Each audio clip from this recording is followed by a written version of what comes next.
Operation epic fury के बाद दुनिया साफ तौर पर दो हिस्सों में बढ़ती दिख रही है।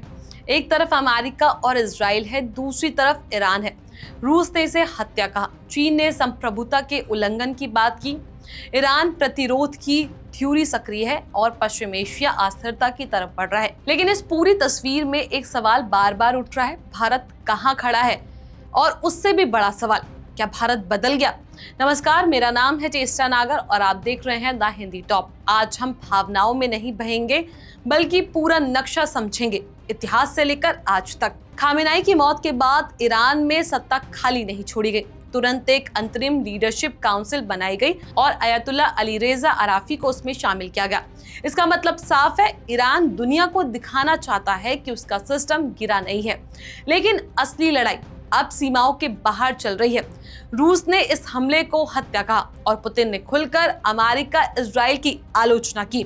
चीन ने संप्रभुता की बात की और ईरानी तेल की खरीद जारी रखी। ईरान प्रतिरोध की धुरी, हिजबुल्लाह, हूती और इराक सीरिया की मिलिशिया सक्रिय है।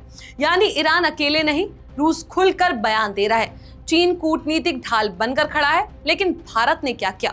भारत ने अपने मल्टी अलाइनमेंट थ्योरी को दोहराते हुए एक बार फिर से संयम, संवाद और नागरिकों की सुरक्षा की बात की है, जो ठीक भी लगता है।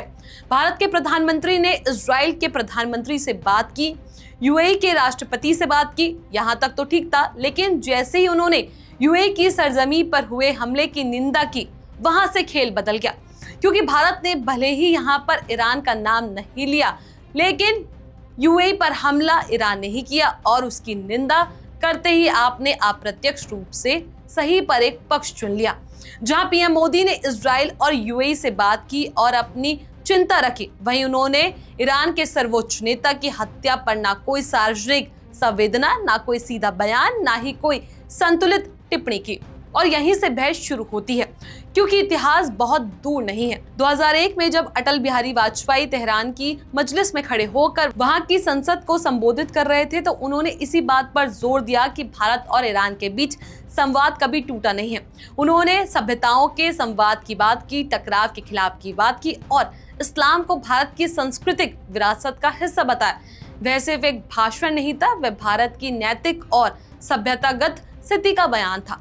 उस समय भारत ने ये संदेश दिया कि हम सिर्फ रणनीतिक साझेदार नहीं, बल्कि ऐतिहासिक मित्र भी है।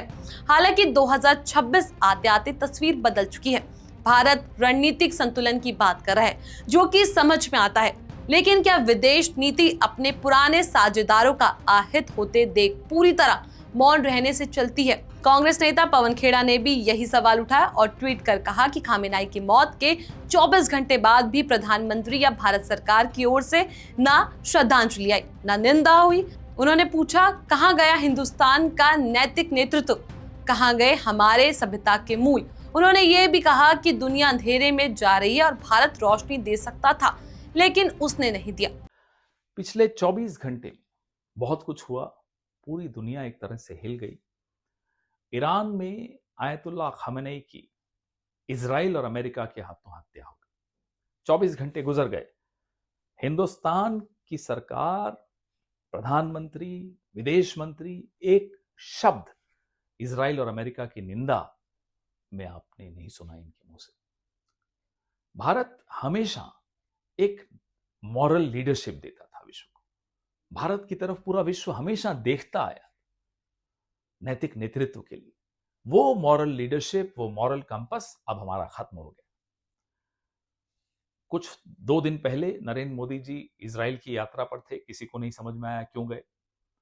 लौटने के 48 घंटे के भीतर हिंदुस्तान के पुराने दोस्त ईरान पर नरेंद्र मोदी जी के नए दोस्त इजराइल ने हमला बोल दिया। नरेंद्र मोदी चुप रहे, कुछ नहीं बोले। माह रमजान में आयतुल्ला खामेनेई की शहादत इतिहास में दर्ज हो गई।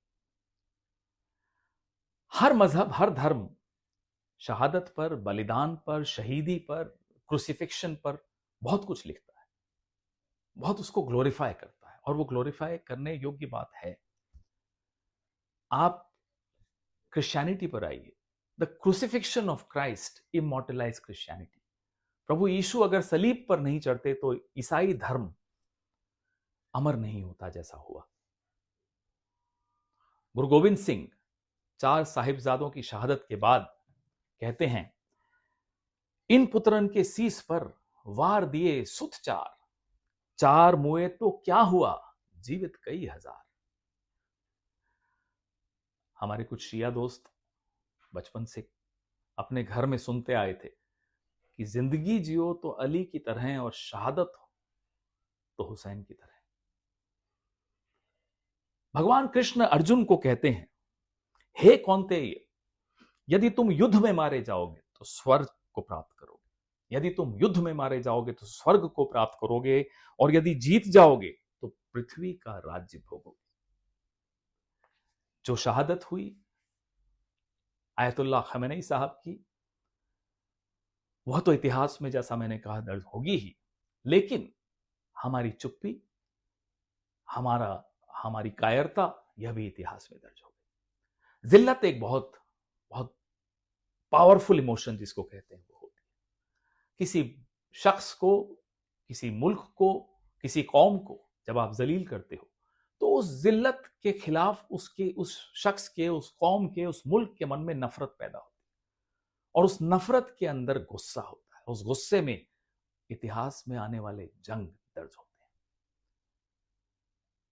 एक अंधेरा पूरे विश्व में आ रहा है, और रोशन करने की जो जिम्मेदारी हिंदुस्तान ने हमेशा निभाई है, अफसोस कि अब वो जिम्मेदारी नहीं निभा रहा। यह बात इतिहास याद रखेगा। जय हिंद। यह विपक्ष की राजनीतिक भर नहीं है, ये एक जायज सवाल है, क्योंकि भारत खुद को अक्सर विश्व गुरु, ग्लोबल साउथ की आवाज और सभ्यतागत राष्ट्र कहता है। अगर हम सच में एक नैतिक आवाज बनना चाहते हैं तो क्या कम से कम मानवीय संवेदना जताना मुश्किल था? क्या एक बैलेंस्ड बयान जिसमें नागरिक मौतों की निंदा हो और हिंसा पर चिंता जताई जाए असंभव था? यहाँ फर्क साफ नजर आता है कि अटल जी का दौर सभ्यतागत साझेदारी का था और आज का दौर हित आधारित साझेदारी का है।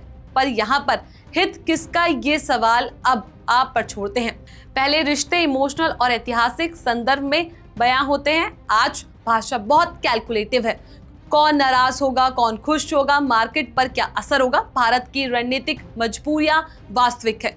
लेकिन यह भी फैक्ट है कि ईरान में कई बार पाकिस्तान के साथ तनाव के दौरान भारत के खिलाफ खुलकर मोर्चा नहीं किया। चाबहार पोर्ट भारत के मध्य एशिया रणनीति का अहम हिस्सा रहा है। ऐसे में पूरी चुप्पी सवाल तो खड़े करती है। क्या भारत ने समझदारी दिखाई? संभव है। क्या भारत ने नैतिक नेतृत्व का मौका गंवाया? ये भी संभव है। दोनों बातें एक साथ सच हो सकती है। आज की दुनिया में पावर का बैलेंस जरूरी है, लेकिन इतिहास सिर्फ रणनीति नहीं देखता, वह रुख भी देखता है। और जब भारत खुद को एक बड़ा सभ्यता और उभरती शक्ति कहता है तो उससे अपेक्षाएं भी बड़ी होती है। सवाल सीधा है, क्या भारत सिर्फ हितों से संचालित शक्तियां बनाएगा या कभी कभी नैतिक आवाज भी उठाएगा? आप बताइए, ये रणनीतिक मैच्योरिटी है या एथिकल चूक? कमेंट सेक्शन में अपनी राय हमें नीचे जरूर दीजिएगा। इसके और भी वीडियोस के लिए आप हमारे चैनल द हिंदी टॉप को सब्सक्राइब कर लें। इसके अलावा आप हमें एक्स, फेसबुक और इंस्टाग्राम पर भी फॉलो कर सकते हैं।